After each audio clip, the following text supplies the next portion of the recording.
অশান্তি, মানে আমার আর কিচ্ছু ভালো লাগতেছে না। আপা তুমি একটু শান্ত হও, কি করবা বলো? আচ্ছা, এমন কোনো যাদের ভিতরে কোনো অশান্তি নেই, আমার কত বড় অশান্তি হয়েছে সেটা তো তুমি জানো, জানো না?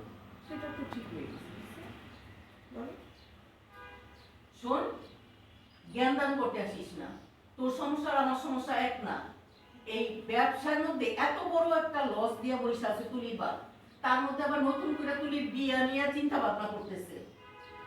তুমি বিয়া, মানে এখন তুমি বিয়ে নিয়ে চিন্তা করার কি আছে? কে শুনে কার কথা? হ্যাঁ, আরে আমার কথা কোনো পাত্তাই দেয় না তুলি। বয়স তো হয়েছে, মেয়ের বয়স হয়েছে না।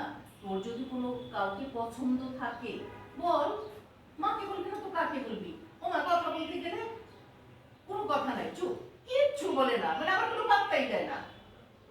আর বলো না, মেয়েদের বিয়ে নিয়ে যে বাবা মায়ের কি টেনশন, সেটা আর আমাকে তুমি কি বুঝাবা?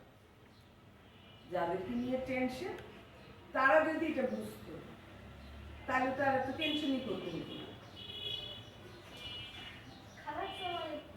হ্যাঁ, ওয়ালাইকুম আসসালাম।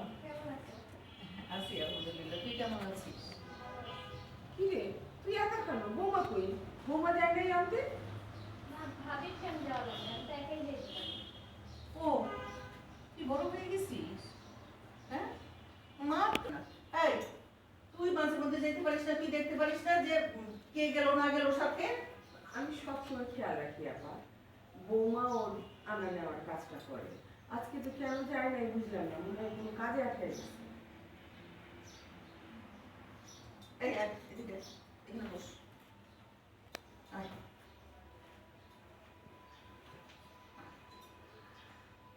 শোন মা, বড় হয়েছিস তো, বড় হলে সব কিছু করা যাবে না, ঠিক আছে? এই যে ছেলে মেয়ে বড় হলে নিজের ইচ্ছা মতো সব কিছু করে।